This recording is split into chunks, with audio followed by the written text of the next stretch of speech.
नमस्कार। बैंकिंग कभी-कभी थोड़ी उलझन भरी लग सकती है ना? रोजमर्रा के छोटे-छोटे काम भी।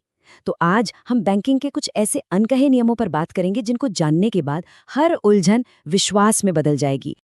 हाँ, ये एक ऐसी सिचुएशन है जो काफी आम है और परेशान करने वाली भी। बहुत से लोगों के साथ ऐसा होता है। तो चलिए शुरुआत यहीं से करते हैं। तो इस सफर में हम क्या-क्या जानेंगे?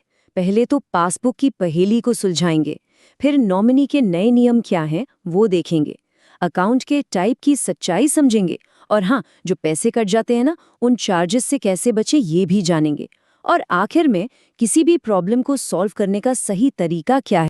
तो सबसे पहले पासबुक। आज भी बहुत से लोग इसी पर निर्भर करते हैं। लेकिन एक सवाल है, ये इतनी जल्दी खराब क्यों हो जाती है?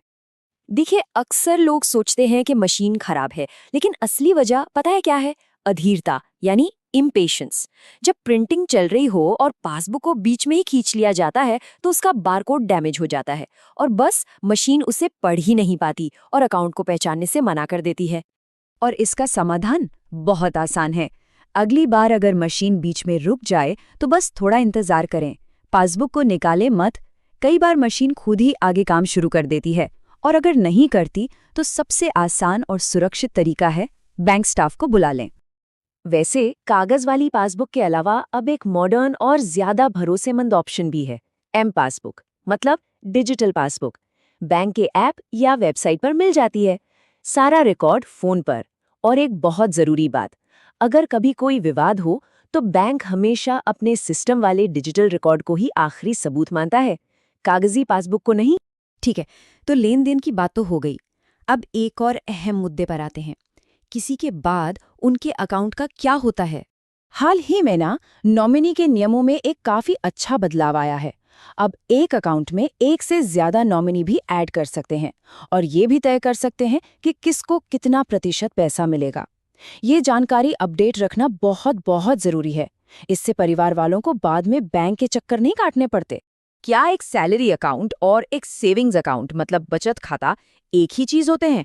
अगर लोगों को लगता है कि हाँ, तो ये एक बहुत बड़ी गलतफहमी है और ये गलतफहमी थोड़ी महंगी भी पड़ सकती है।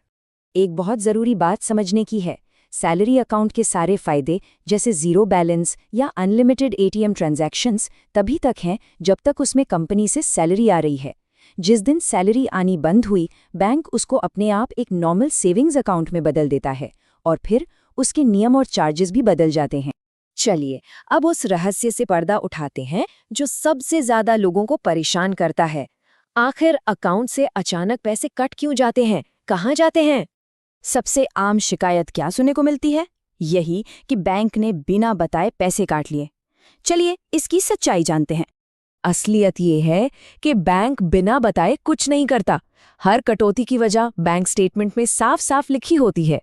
प्रॉब्लम यह है कि अक्सर उसे पढ़ा नहीं जाता, चाहे वो मिनिमम बैलेंस न रखने की पेनाल्टी हो या एटीएम से ज्यादा बार पैसे निकालने का चार्ज हो, सब कुछ लिखा होता है। अब आते हैं ऑनलाइन ट्रांजैक्शंस के सबसे जरूरी हिस्से पर, ओटीपी, यानी वन टाइम पासवर्ड। इसे समझिए कि ये एक डिजिटल चाबी है जो हर ट्रांजैक्शन के लिए अलग बनती है और सिर्फ एक ही बार काम करती है। ये अकाउंट की सिक्योरिटी की आखिरी दीवार है। एक सिंपल सा सवाल है, इस पर सोचना बहुत जरूरी है। अगर कोई सच में बैंक से बोल रहा है तो उसके पास तो सारी डिटेल्स पहले से ही है ना? तो फिर उसको किसी से उनके अकाउंट की चाबी यानी ओटीपी मांगने की जरूरत क्यों पड़ेगी? तो बस एक सुनहरा नियम बना लीजिए और हमेशा याद रखिए, जो भी इंसान फोन पर ओटीपी मांगे वो बैंक वाला हो ही नहीं सकता। वो एक फ्रॉडस्टर है, एक धोखेबाज है, बस। ठीक है, तो प्रॉब्लम्स तो हमने समझ ली, लेकिन सिर्फ प्रॉब्लम्स जानना काफी नहीं है। उन्हें सॉल्व करने का सही तरीका क्या है, ये जानना सबसे जरूरी है। इसी से कंट्रोल मिलता है। एक बात गांठ बांध लीजिए, बैंकिंग सिस्टम भावनाओं पर नहीं, प्रोसेस पर चलता है। वहां जाकर स्टाफ से बहस करने से, गुस्सा करने से कोई फायदा नहीं होगा। अगर कोई समस्या है तो हमेशा लिखित में, यानी रिटन कंप्लेंट दीजिए, क्योंकि जब कोई लिखित में कुछ देता है तो बैंक को उस पर ऑफिशियली जवाब देना ही पड़ता है।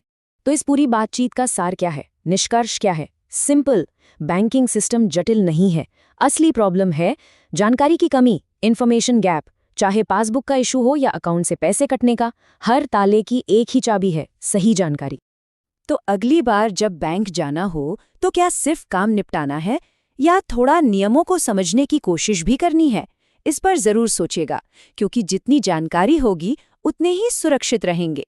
ऐसी ही जानकारी के लिए सब्सक्राइब कीजिए ऑल कैन स्टडी को। धन्यवाद। तो चलिए अगले वीडियो में मिलते हैं।